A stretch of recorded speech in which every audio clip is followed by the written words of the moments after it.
right, I think we're ready.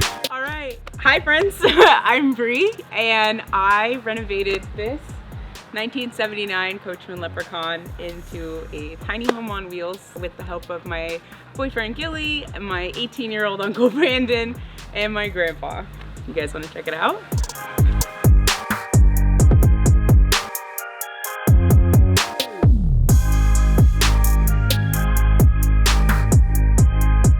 So this is where the real magic happens.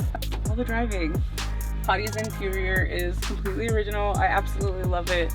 The only update is our little radio, and we get to aux cord it up. We don't Bluetooth in this house. I got so lucky. I bought her with 42,000 miles on her. That was it, 42,000 original miles for $2 grand from some dude on Craigslist. He was a hypnotist. True story, when I picked it up and first got into it, the back windows around the bed were covered and I thought it was curtains. No, they were hypnosis seminar 2 to 4 advertising posters. It was wild. Very cool, but very strange situation, and she's definitely a unique rig. We have our Rudolph that my grandma got me, and my compass that came with it. She's in such great shape. I'm so happy every time I get in here. It's so cool going back in time. She's got her original Ford stickers from '78 and her prison tats from getting impounded in Dallas. One good time. Memories. We're building a story in here.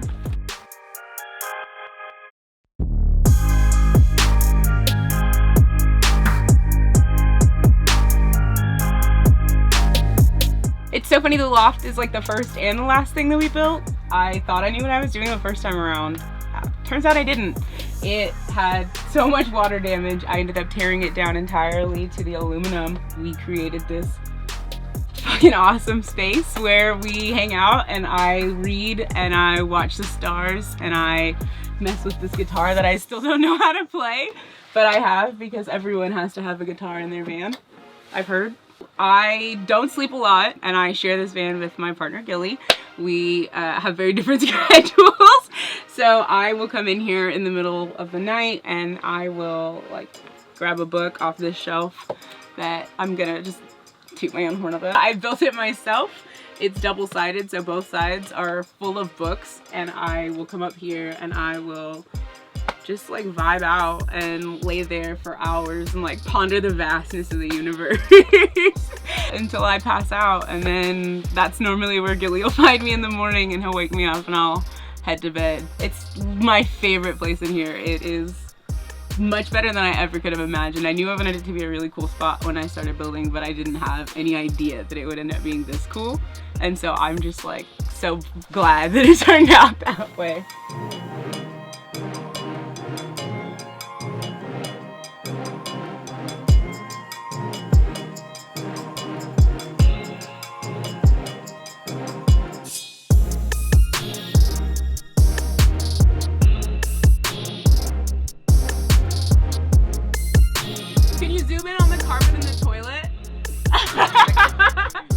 Bathroom. It was certainly one of the more horrifying aspects of Hottie when I bought her. There was wallpaper in the shower, and there still to this day is carpet around the toilet. There's not been much done in here. I knew I needed to get rid of that wallpaper. It was giving me nightmares. So I painted it white and we threw like a little curtain on here, and we have our shower curtain, and it is what it is, and when it gets done it'll be great, but until then she's purely functional. That's not really an aesthetic situation, you know. This is where stuff gets fun. This light is so cool, and it has no real function. It doesn't work. It was put here entirely because the one time we paid somebody to come out do something on the rig, it was to wire the lights, and they did not have the technology or capability or skill set to figure out where the wiring was, and maybe also I told them they were in the wrong spot. And so there was just a pointless hole in my ceiling. It was ugly, so we put a light up there. It has no real use, but it looks good. Trade secret: if you have a hole that you don't need in your ceiling, put a light on it, it's okay. So we have a closet. Hottie came with a closet. She's very messy right now, but I'm gonna let you into that because this is real. This is the reality of it. We're overdue for laundry, but it's a pretty solid situation. Lots of storage. It's more than you get in a van, I imagine. It works for the two of us, so it's cool. We have exactly 2 drawers in this entire house, and I'm not going to open either of them because they are chaotic. But there's one right here and one over there in the kitchen. So that's our storage situation outside of the crates that we'll get to in a minute.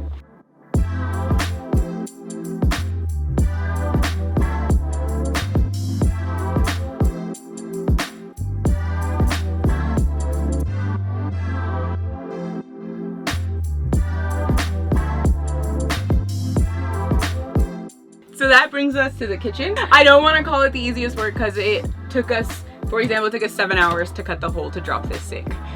Mostly because we had no idea what the hell we were doing, but also because it was just hard to do.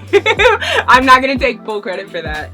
This stove is the original one. We got so lucky that all of the original appliances work, the stove and the refrigerator. The refrigerator works so good, actually, it froze our eggs the other day. That was a good time. I was trying to make breakfast, like trying to have a chill Sunday morning in the rig, and I pull out my eggs and crack them and they're solid, rock hard.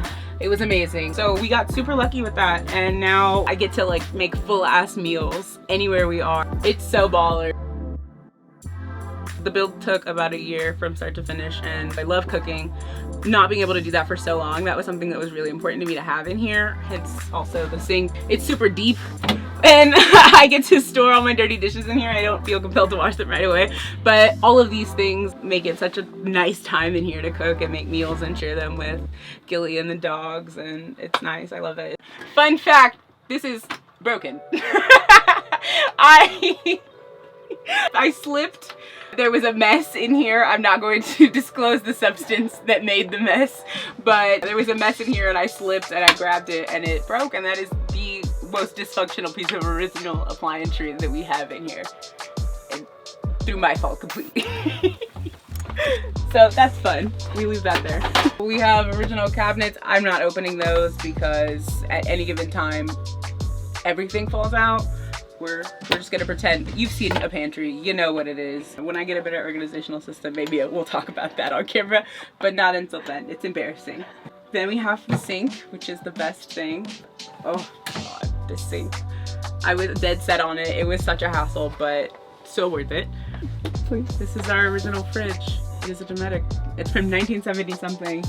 And like I said, it's amazing. It's off right now. And it's kind of gross, so we're not gonna go in there. But contents shift during flight frequently. We are trying to figure out a way to latch this closed. We might just have to invest in like a good bungee system, but that's where we're at right now.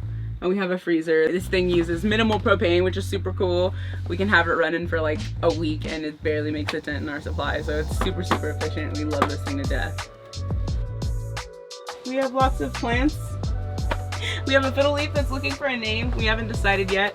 And then we have some golden pothos here and up there, and we are actively in the hunt for more.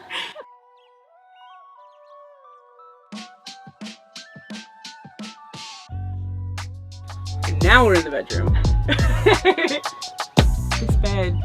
Me and my grandpa spent about a week at the dinner table going back and forth trying to figure out how to put it in, because I knew I wanted a lofted bed. I wanted to be able to look out the windows, but more than that, I wanted space for the dogs.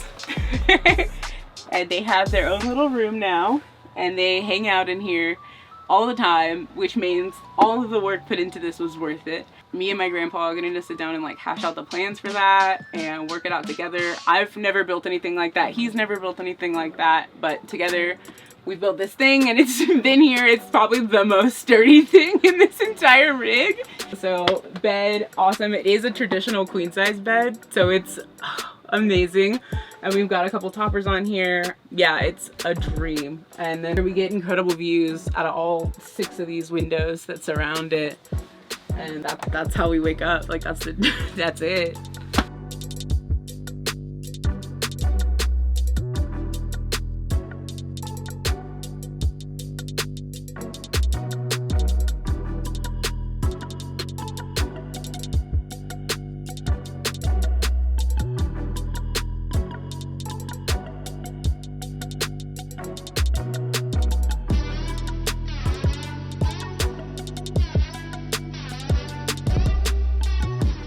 The other thing that we have in here that I super love and that makes life in this rig possible, Gilly, my partner, is in law school, and I now do a lot of freelance writing as well as like photography and stuff. So we're both on our computers kind of a lot for studying or editing, whatever. We have a table that is a bar, and it's so good. Oh, it's so good. We measured it based off of our biggest dog, Zeus, off of his head. So it's just high enough that he can't steal anything off of here. He can't get up here without putting his feet on it, and he's not allowed to put his feet on the table, obviously. So it's just such a good spot that we have that we're able to concentrate, and we get to set up shop and work. But I will say, as an inexperienced builder, the theory was much better than the execution. And randomly, we were coming back from, I think, Dallas, and it just came out of the wall. So now it like, we use a stick to keep it sturdy, and it rests on our IKEA storage crates. But it's great, and we love it. And it's sturdy enough for a laptop. You can lean on it, it's all right. It just, we have to fold it down when we drive, because otherwise it's a mess. The last thing that we have over here is more IKEA storage crates. Shouts to IKEA for real. They are clutch. There were cabinets up here originally, and we were going to put something else like that, but didn't have time. We were racing a heat wave when we left Texas in July, so we kind of figured out some stuff in a hurry. And one of those things was getting these crates from IKEA. We stained them to match the rest of the wood. I got lazy when it came to the ones under here. As you can tell, they're different colors. But we did that, and we put them up here. Now we each have a bin for clothes, and then we have this bin that keeps our phone chargers, our Sweet Scentsy CBD supply. We have our travel Scrabble game, because we're nerds and we play Scrabble and we're camping. Some little extra puck lights just up here, and that's our storage solution. And we found that we actually have more storage than we need. We've been talking about installing maybe something else down here, but we really can't see ourselves using much more storage space. So it's been nice, and it works out.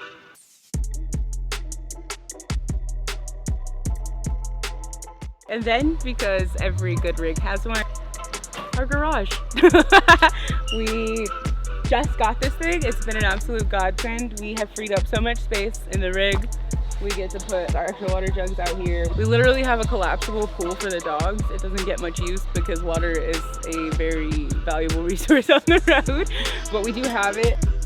We have what I call our adventure bin, which is a bin of like camping stuff, like tents, stuff for climbing, backpacks, hammocks, you name it. All chilling out in here. And then we have our trusty dusty spare tire on the back. It's literally been the best thing because the inside is so much cleaner now. We have so much less stuff. Apparently we also use it to hold trash. That's a new addition to the situation.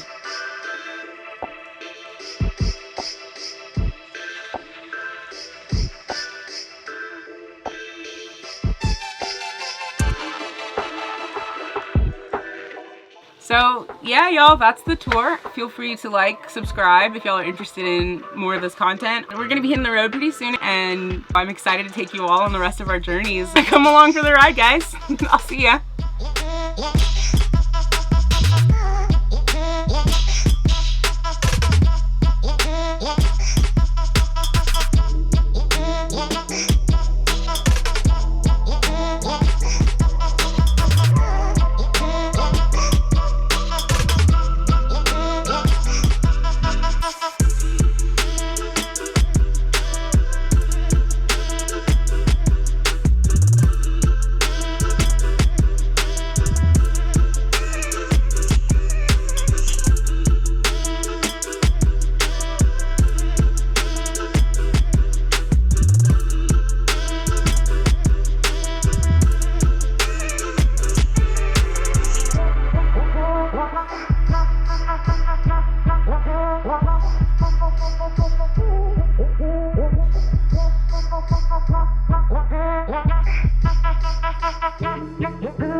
She has these Rocky Mountain Motocross Association stickers, but I'm gonna tell y'all, I took her up exactly one mountain and this bitch caught on fire.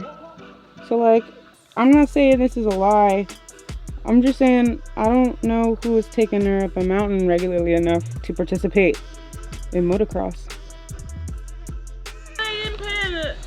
$2 you share it. Most people normally do. They do like a little cockpit tour. Wanna do it?